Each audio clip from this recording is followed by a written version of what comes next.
누가복음 12장의 말씀을 보겠습니다. 누가복음 12장입니다. 22절에서 30절까지 말씀을 한 절씩 읽도록 합니다. 제가 먼저 22절을 읽습니다. 또 제자들에게 이르시되 그러므로 내가 너희에게 이르노니 너희 목숨을 위하여 무엇을 먹을까 몸을 위하여 무엇을 입을까 염려하지 말라. 목숨이 음식보다 중하고 몸이 의복보다 중하니라. 까마귀를 생각하라. 심지도 아니하고 거두지도 아니하며 골방도 없고 창고도 없으되 하나님이 기르시나니 너희는 새보다 얼마나 더 귀하냐. 또 너희 중에 누가 염려함으로 그 키를 한 자라도 더할 수 있느냐. 그런즉 가장 작은 일도 하지 못하면서 어찌 다른 일들을 염려하느냐. 백합화를 생각하여 보라.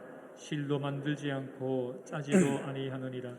그러나 내가 너희에게 말하노니 솔로몬의 모든 영광으로도 입은 것이 이 꽃 하나만큼 훌륭하지 못하였느니라. 오늘 있다가 내일 아궁이에 던져지는 덜풀도 하나님이 이렇게 입히시거늘 하물며 너희일까 보냐. 믿음이 적은 자들아. 너희는 무엇을 먹을까 무엇을 마실까 구하지 말며 근심하지도 말라. 같이 읽읍시다. 이 모든 것은 세상 백성들이 구하는 것이라. 너희 아버지께서는 이런 것이 너희에게 있어야 할 것을 아시느니라. 아멘. 아멘. 한번 고백할까요? 사랑합니다. 감사합니다. 행복합니다. 승리하세요. 오늘 추수감사주일입니다. 한 주간 동안 여러분들이 감사의 이유들을 많이 찾았으면 좋겠습니다. 감사를 많이 찾으면 행복해집니다. 아더 핑크라는 신학자가 있어요. 제가 그분의 책을 굉장히 좋아하는데요. 그 아더 핑크가 그의 책 속에서 사람들이 감사하지 못하는 이유가 세 가지가 있다고 말을 했어요. 감사하지 못하는 세 가지 이유. 혹시 여러분은 해당되지 않는 걸 한번 살펴보면 좋겠어요. 첫 번째, 사람들이 감사하지 못하는 이유는 교만하기 때문이라 그랬어요. 자존심이 너무 강해요. 그래서 남에게 고맙습니다, 감사합니다 이렇게 말하는 게 익숙치가 않아요. 감사하지 못하는 사람들의 첫 번째 이유는 그가 교만하기 때문이다, 그렇게 말했어요. 두 번째 이유는 비교의식이 강하기 때문이다, 그렇게 평가했어요. 자꾸 남들하고 비교해요. 더 나은 사람을 자꾸 비교해요. 비교하니까 자기는 불행한 것 같아요. 자기는 초라한 것 같아요. 그래서 감사를 빼앗겨 버려요. 그 비교의식이 그 속에 있는 감사를 빼앗아 버린다. 그래서 감사하지 못하는 사람의 특징이 교만하고 또 비교의식이 강하다, 그렇게 말했어요. 마지막 하나를 더 말하기를, 감사를 하지 못하는 사람의 세 번째 특징은 그 사람의 마음속에 욕심이 많기 때문이다. 욕심 때문이다 그랬어요. 우리 마음은 천하를 집어넣어도 만족이 없어요. 좀 더의 마음이 가득해요. 그래서 그 욕심은 채울 수가 없어요. 채워지지 않으니까 감사를 빼앗겨 버리는 거죠. 그래서 그 욕심이 우리 속에 감사를 빼앗아 버린다 그랬어요. 저와 여러분 그리스도인입니다. 여러분 그리스도인은 교만한 사람 아니어야 합니다. 그리스도인은 날마다 다른 사람과 자기를 비교하는 사람도 아니어야 하고요. 그리스도인들은 세상을 향하여 욕망에 가득 사로잡혀서 살아가는 사람도 아니어야 해요. 그러므로 저와 여러분은 감사의 사람이 되어야 합니다. 감사의 사람이 되십시오. 그게 그리스도인의 특징입니다. 한마디로 그리스도인은 어떤 사람이냐 말할 때 그 사람은 감사하는 사람입니다. 그래서 기쁨이 그 삶 속에 넘치는 사람입니다. 이게 그리스도인의 가장 중요한 삶의 특징이라고 말할 수 있습니다. 그래서 행복은 소유의 넉넉함이 있지 않잖아요. 행복은 감사에 있습니다. 감사의 거기가 우리 인생의 행복을 만들어줍니다. 반대로 불행이 커지면은 불평이 커지면은 그 인생이 불행해집니다. 그리스도인들이 이 땅에서 기쁨과 행복 가운데 살아가기를 원한다면 우리의 입술에서, 우리의 마음에서, 우리의 생각 속에서 감사를 놓치지 말아야 할 겁니다. 지난주에도 말씀을 드렸습니다. 감사한 일이 없는데 어떻게 감사해요? 그렇게 말하지만 여러분, 감사는요 환경에 의해서 주어지는 게 아니래요. 감사한 일 때문에 감사가 일어나는 게 아니고요. 감사는 감사한 마음을 가질 때 감사하대요. 한번 따라합시다. 감사는 감사한 마음을 가질 때 감사합니다. 그렇죠. 여러분, 어떤 환경이라도 내가 감사하기로 도전하면, 감사하기로 결정하면 그 환경이 감사한 환경이 되는 거죠. 그 환경 때문에 감사한 게 아니고요. 내 마음이 감사하기로 결정하면 그 삶은 감사가 된다는 겁니다. 주변에 보면 코카콜라 같은 사람이 많고요. 또 어떤 사람은 생수와 같은 사람이 있대요. 그리스도인이 코카콜라처럼 그래 살면 안 되잖아요. 흔들고 열면 뻥 터지잖아요. 거품이 일어나고 모든 걸 더럽게 만들어 버리잖아요. 여러분, 우리의 삶은 언제나 흔들립니다. 평탄한 삶 별로 없습니다. 저와 여러분이 누구라도 흔들리는 인생 가운데 살아갑니다. 그런데 매일매일 터지면 어떻게 돼요? 그게 불행이 우리 가운데 넘치는 거잖아요. 생수는 아무리 흔들어도 열어도 그냥 잔잔하잖아요. 생수 같은 인생. 그게 그리스도인의 인생이 아니겠는가. 그런 생수 같은 인생을 유지하기 위해서는 그 속에 잃어버리지 말아야 될 게 있는데 그게 감사라는 것이죠. 자, 옆 사람에게 생수 같은 인생 되십시오. 그렇게 한번 축복해 주십시오. 생수 같은 인생 되십시오. 그런 생수 같은 인생이 되려면 오늘 새벽에도 잠깐 말씀드렸지만 하나님 생각하셔야 됩니다. 찬송가 나의 갈 길 다가도록 예수 인도하시니 무슨 일을 만나든지 만사형통하리라. 주님이 인도하신다는 믿음이 있으니까 무슨 일을 만나죠. 무슨 일을 만나도, 좋은 일을 만나도 좋지 않는 일을 만나도 만사형통하리라. 할렐루야. 그게 우리의 신앙의 자세가 아니겠습니까? 오늘 누가복음의 말씀을 읽었습니다. 누가복음의 말씀의 핵심이 염려하지 말고 감사합시다. 그게 핵심 같아요. 그래서 오늘 제목도 제가 염려하지 말고 감사합시다. 그렇게 제목을 정했는데요. 좀 더 이 말씀을 좀 더 이렇게 깊이 생각해 보려고 합니다. 염려하면 감사는 잃어버리죠. 염려하면 불평이 나오죠. 그래서 염려를 멈추고 감사를 선택합시다. 라는 이야기를 하려고 그래요. 여러분 많이 들어보셨죠? 어느 심리학자가 그런 발표를 했죠. 우리가 하는 염려의 대부분은 쓸데없는 거라고. 그렇죠? 걱정. 그거 40% 일어나지도 않을 일이고 벌써 지나간 일을 걱정하고 그래서 거의 대부분은 쓸데없는 것에 우리는 염려하고 걱정한다. 그래서 염려하지 마라. 그렇게 말하기도 합니다. 성경도 오늘 그렇게 말합니다. 염려하지 마라. 티벳에 가면 속담이 있는데요. 제가 책을 읽다가 이 속담에 빨간 줄을 3줄을 그었어요. 티벳 속담이 있는데 이렇게 되어 있어요. 티벳 속담에 걱정을 해서 걱정이 없어지면 걱정이 없겠네. 염려를 해서 염려가 없어지면 염려가 없겠네. 자, 한번 생각하면 진리예요. 여러분이 걱정해서 그 걱정이 없어질 걱정이라면 그건 걱정도 아니잖아요. 그러니까 여러분이 걱정한다고 걱정은 없어지지 않는다는 겁니다. 걱정하지 말라는 겁니다. 염려를 한다고 염려가 없어지면 그게 염려가 아니라는 거죠. 그래서 염려하지 마라. 그렇게 말씀하고 있는 것입니다. 우리가 하는 염려한다고 없어지지 않는 것들입니다. 그래서 염려하지 말고 염려를 묶어두고 감사를 외치는 삶을 살아가야 됩니다. 그렇게 감사하려면 생각하셔야 돼요. 이 상황을 좀 더 생각하셔야 돼요. 이 일이 왜 생각하면 감사가 해요. 원래 감사와 생각은 같은 단어입니다. 영어의 어원이 같아요. 그래서 같은 말과 같아요. 생각하면 감사를 찾을 수가 있어요. 생각하지 않으면 감사는 찾을 수가 없어요. 지난주 다니엘 기도회 마치고 좀 늦은 시간에 집에 들어갔더니만은 제 둘째 아들이 제게 이렇게 손을 보여주는데 이 손가락 하나에 붕대를 감고 이렇게 치료를 해놓았어요. 그러고는 말을 하는데 낮에 작업을 하다가 이 철판이 떨어져 가지고 손이 잘렸대요.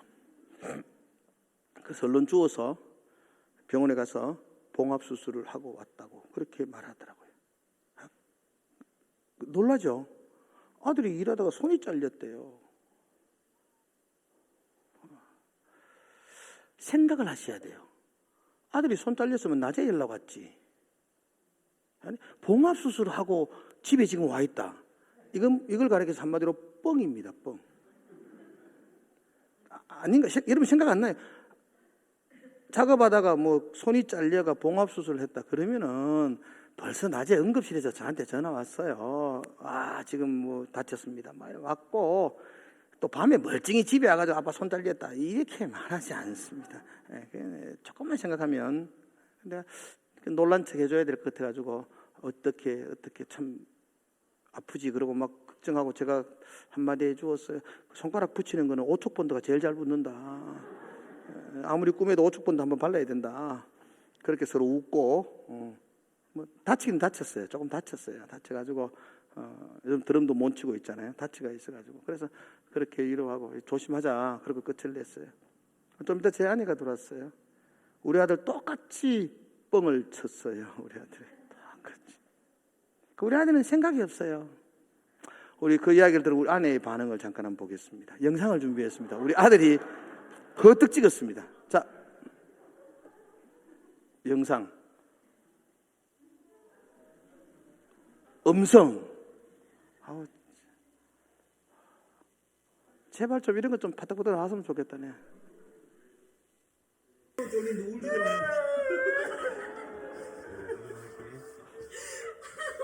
큰 그림으로 해보세요.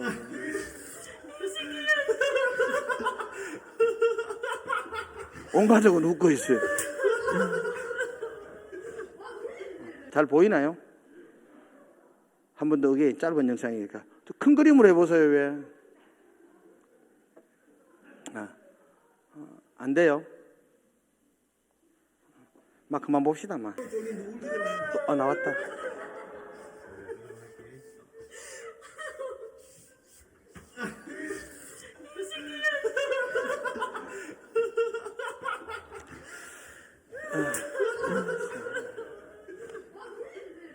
온 가족이 웃었어요. 여러분 생각을 하면 감사가 해요. 생각 없으면 통곡해요.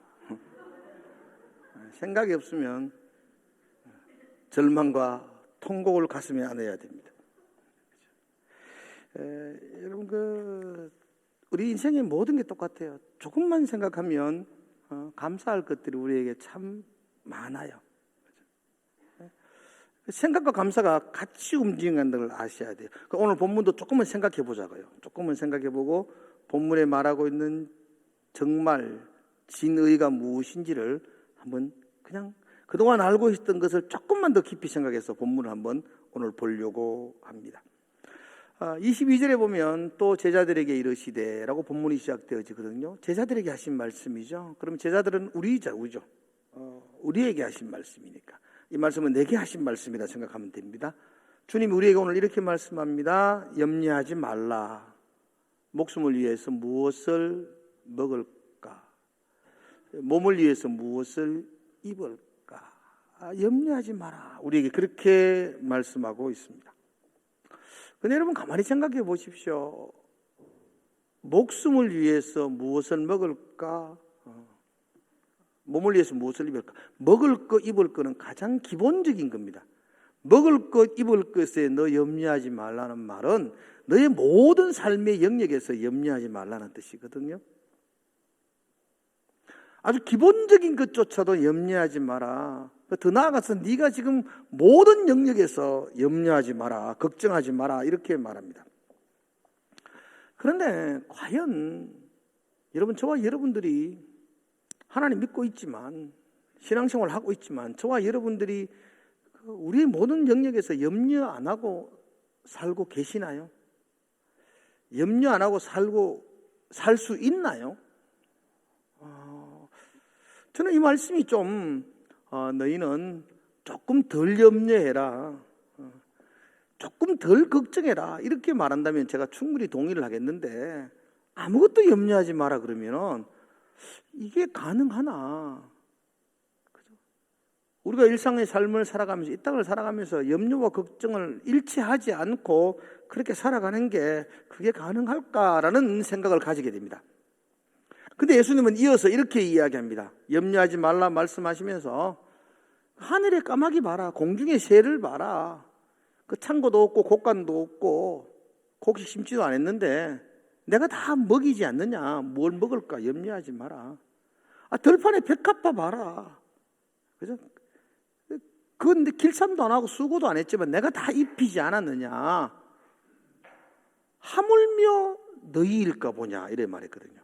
내가 너희를 더 귀하게 여긴다. 하물며 너희일까 보냐. 공중의 새도 먹이시고 들의 백합화도 입히시는데 하물며 더 사랑하는 너희를 내가 하물며 그냥 두겠느냐. 하물며 너희일까 보냐 이렇게 말씀합니다. 예, 너무 감사한 이야기죠. 공중의 새를 보고 들의 백합화를 보면서 하나님이 우리도 먹이시고 입히실 거야. 염려하지 말아야지 라고 생각할 수 있습니다. 근데 여러분 한 가지만 질문해 볼게요. 저 이번 보면 늘 그런 생각을 했어요. 이번 보면서 혹시 여러분 공중의 새들 중에 까마귀들 중에 굶어 죽는 까마귀 한 마리도 없겠죠? 없겠지요? 대답하셔야 돼요. 여러분 새들 중에 굶어 죽는 새 없겠지요? 있어요? 봤나요? 그 들에 있는 백합밥 중에 시들어 말라 비틀어진 거 있을까요? 다 아름다운 꽃으로 예쁘게 피어났죠? 시들은 꽃은 하나도 없죠? 그러면 이 본문은 그렇게 말해야 되잖아요. 공중의 새를 보라. 몇 마리는 굶어 죽지만 그래도 잘 사는 거 있다. 니도 염려하지 마라. 니도 굶어 죽을 수 있지만 그래도 잘 살 수도 있다. 들의 백합밥 봐라. 시들어 말라 비틀어진 것도 있지만 그래도 깨끗한 것도 있지 않느냐. 너도 깨끗할 수도 있다. 염려하지 마라. 뭐 이렇게 지금 전개되어지는 것 아닐까요? 근데 예수님은 왜 우리에게 막 100%를 말씀하시는 것 같아요? 염려하지 마라. 공중의 새 봐라. 들의 백합 봐라. 하물며 너희일까 보냐. 근데 내 마음속에는 굶어 죽는데요. 말라 비틀어지는데요. 그럼 어떻게 이 본문을 해석해야 되죠? 예수님은 무슨 마음으로 이 본문을 우리에게 말씀해 주실까요? 예수님 우리에게 염려하지 마라, 걱정하지 마라 이렇게 말씀하시는 본래의 뜻은 무엇일 것 같아요? 우리는 알고 있듯이 계속 염려하지 마, 하나님이 다 채워줘 라고 그렇게 생각을 했었는데 다시 자세하게 한 번 더 생각해 보면 좀 모순이 있고 어폐가 있는 것 아니겠어요? 예수님이 우리에게 어폐가 있는 말씀을 하실 리는 만무하잖아요. 예수님이 우리에게 모순이 있는 이야기를 하실 리는 없어요. 나는 그걸 확신해요. 나는 성경은 진리라고 믿고 본문을 보는 거예요. 그러면 이거 이렇게 이상하다. 이상한 건 우리가 잘못 해석했기 때문이죠. 이상한 건 우리가 잘못 생각하고 있었기 때문이죠. 그러면 오늘 본문 이 본문은 너 아무것도 염려하지 마. 공중의 새 보고 들의 백합 보면서 너 아무 걱정하지 마. 이 땅을 살아가면서 그런 뜻은 아니라는 겁니다. 이 땅에서 걱정하셔야 됩니다. 여러분들. 염려도 하실 수 있어요. 이 본문은 너 아무것도 염려하지 마, 걱정하지 마 라는 말씀을 하시려고 기록한 말씀은 아니어야 합니다. 그게 맞다면 굶어 죽는 새나 말라 삐뚤어지는 백합화를 해석할 수가 없습니다. 자, 이 본문을 한번 생각해 보면서 한 번 더 이 본문에 정말로 예수님이 우리에게 하고 싶은 말씀이 무엇인지 본래의 뜻을 한 번 더 살펴보기를 원하십니다. 저는 오늘 22절을 보면서 또 제자들에게 이르시되라는 말씀할 때 그 또라는 말이 딱 주목이 되어져요. 또라는 말은 앞에 이어서 이런 말이잖아요. 다시 한 번 더 강조해서 내가 이런 말 했지만 또 이야기한다, 한 번 더 이야기한다 라는 말이거든요. 그러니까 이 22절부터 이 이야기를 해석하려면 앞부분의 이야기를 하셔야 돼요. 앞부분의 이야기를 또 한 번 반복해서 하시는 이야기라고 보셔야 돼요. 앞부분에 무슨 이야기 나왔느냐? 12장 시작부터 예수님은 수많은 사람들이 모여있는 곳에서 예수님이 설교를 하세요. 가르쳐 주세요. 그때 무슨 설교를 하시냐면 너 세상 사람들, 세상 것들을 의지하지 마라. 그거 두려워하지 마라. 너 하나님 의지해라. 하나님 두려워해라. 능히 너의 영혼을 지옥으로 던질 분은 그 세상의 권세자들 아니다. 하나님이 두려워해라. 너가 예수 믿는 것 때문에 그들은 세상의 집권자들, 권세자들에게 끌려가면 너 염려하지 마라. 네 입에 무슨 말을 해야 될지를 내가 가르쳐 주겠다. 핵심적으로 주님이 하신 말씀은 세상을 염려하지 말고 세상을 두려워하지 말고 하나님을 의지하고 하나님은 붙들어라. 이 말을 해요. 하나님을 의지해라. 그 말씀을 12장부터 쭉 설교하세요. 그런데 그 설교가 딱 끝날 쯤에 13절에 보니까 그렇게 설교하시는데 한 사람이, 무리 중 한 사람이 예수님에게 부탁을 합니다. 무슨 부탁을 하느냐면, 예수님, 내 형에게 명하여서 아버지의 유산을 나와 나누게 해 주십시오 라고 부탁합니다. 아마도 이 형은 아버지 재산을 독차지했는 것입니다. 동생의 입장에서는 너무나 억울합니다. 아버지 재산을 나도 좀 받았으면 좋겠는데 형이 욕심이 많아서 다 가지고 가버렸습니다. 그래서 이 동생이 예수님이 유명한 분이니까 예수님의 부탁해서 형에게 좀 말을 해가지고 그 유산을 나도 좀 나누어 줄 수 있도록 해 주십시오 라고 부탁을 하는 겁니다. 여러분, 이때 예수님의 마음을 여러분들이 돌아보셔야 돼요. 예수님 마음 어떨까요? 지금 예수님이 무슨 설교를 하셨냐면 그 세상의 것들을 의지하지 말고 하나님 의지하는 게 행복한 인생이야. 그게 신앙의 인생이야. 그게 제자도야 라고 말씀하는데, 그 설교 끝나고 나서 동문서답을 하는 말이 세상 것 내게 좀 더 주십시오.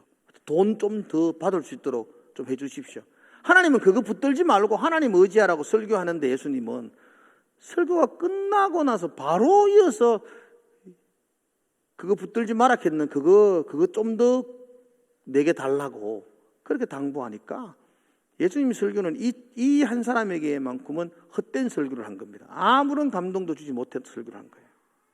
그러니까 예수님이 답답한 마음에 그 사람을 향하여, 주변 사람들을 향하여 다시 한 번 더 예화를 듭니다. 그 예화가 어리석은 부자 이야기입니다. 간단하지 않습니까? 창고 많이 짓고 돈 많이 버리고 넓혔어요. 그러자 예수님이 그런 말이죠. 오늘 밤 네 영혼을 데려가면 네가 예비한 것, 준비한 것에 다 누구시 되겠냐?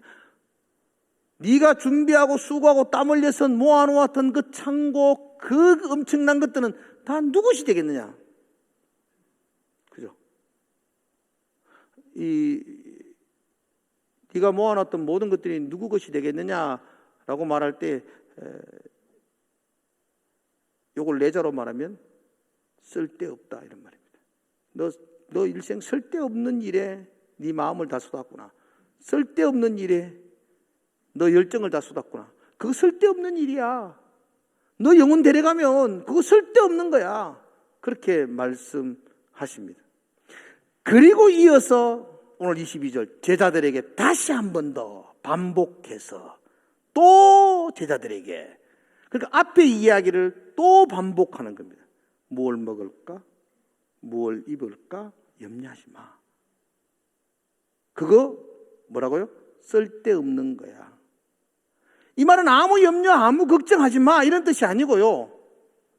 이 말은 더 많이 가지려고 그 유산 나눠주세요라고 했던 그 청년처럼 그거 붙들으려고 그렇게 염려하지 마.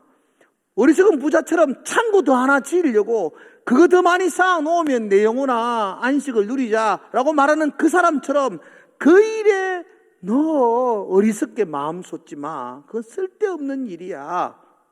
그것 때문에 염려하지 마. 그것 때문에 걱정하지 마.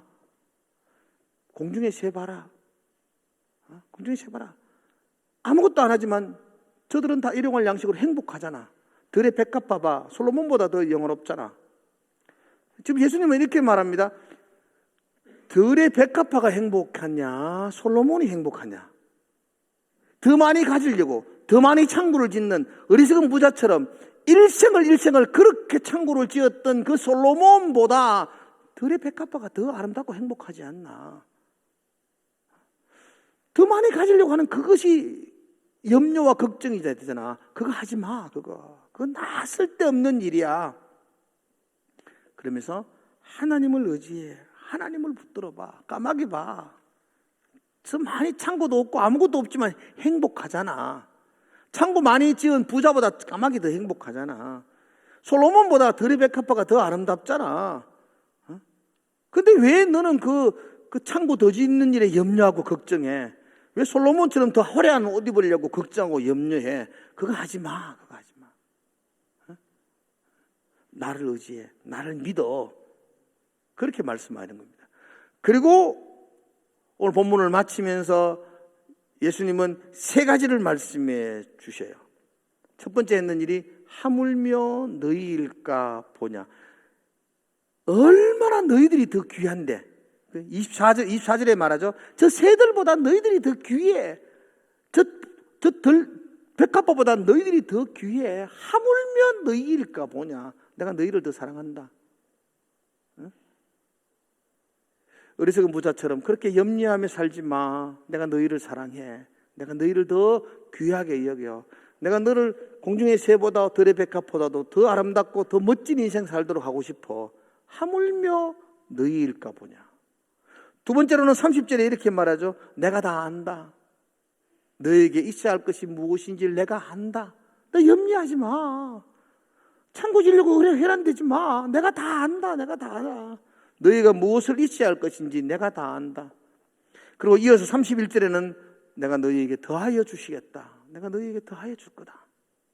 좀 그렇게 거듭 확인시켜 주시면서 더 많이 가지려는 그 욕심 포기하고 하나님 의지해. 하나님 의지해. 그 하나님 의지할 때 진정한 감사가 내 인생 속에 넘쳐날 거야. 그렇게 말씀하고 있습니다. 오늘 그래서 이 본문의 핵심은, 예수님이 하고 싶은 진리의 핵심은 더 많이 가지려고 욕심 부리지 말고 그냥 이 땅에서 하나님 의지하고 하나님 붙들고 살아가라. 그렇게 말씀하는 겁니다. 하나님 붙들고 살아가는 삶이 감사가 넘치는 삶이다라고 말씀하고 있습니다. 그럼 하나님 믿으시기를 주의 이름으로 축복합니다. 그 하나님이 우리를 귀하게 여기십니다. 하물며 너희일까 보냐. 그 하나님이 우리를 다 아십니다. 너에게 필요한 것이 무엇인지 내가 안다. 그 하나님이 우리에게 더하여 주시는 분입니다. 이 모든 것들을 너희에게 더하여 주겠다. 그 하나님이십니다. 그 하나님 붙들고 믿으시는 신앙인 되시기를 축복합니다. 믿음이란 뭘까요? 믿음. 하나님이 예수님의 아들임을 나는 믿습니다. 하나님이 이 땅을 창조자이심을 믿습니다. 예수님이 나의 왕, 나의 구주를 믿습니다. 이런 고백과 선언, 우리 이걸 믿음이라 그러는데요. 어떤 목사님이 자신의 설교에서 말하기를 이게 믿음이 아니라는 거예요. 이게 깜짝 놀랐어요. 그죠? 이건 믿음이 아니래. 하나님이 왕이십니다. 손 들고 찬양하는 거, 이건 믿음이 아니래요. 그 야고보서에 보면 이런 말이 있어요. 야고보서에 보면 야고보 사도가 성도들에게 이런 말을 해요. 야고보서 2장 19절인데요. 너희들이 하나님은 한 분이신 줄 믿느냐? 잘하는 거다. 그러나 그 정도, 하나님이 한 분이시고 하나님이 창조시고 하나님이 왕이시면 귀신들도 믿고 있다. 귀신들도 믿고 떠든다. 너 믿고 있냐? 야, 네 정도는 귀신도 다 한다. 귀신들도. 그 귀신들이 믿는 게 참 믿음일까요? 지금 야고보가 하는 말은 네가 그거 알고 있고 선언하는 거 그것을 네는 믿음이 있다고 생각하느냐? 아니라는 것입니다.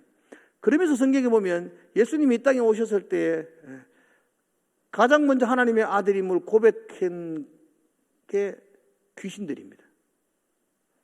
마가복음 3장 11절에 보면 이렇게 되어져 있거든요. 더러운 귀신들도 어느 때든지 예수를 보면 멋있잖아요. 어느 때든지 상황과 환경에 관계없이 귀신들도 어느 때든지, 우리는 상황 따라서 예수님이 원망하고 막 불평하고 하잖아요. 우리보다 나아요, 귀신들이. 어느 때든지 예수를 보면 그 앞에 엎드려 부르짖어 이르되 당신은 하나님의 아들이니다. 귀신들이 하는 고백이에요. 이게 믿음이 아니잖아요. 이걸 믿음이라고 말하지 않아요.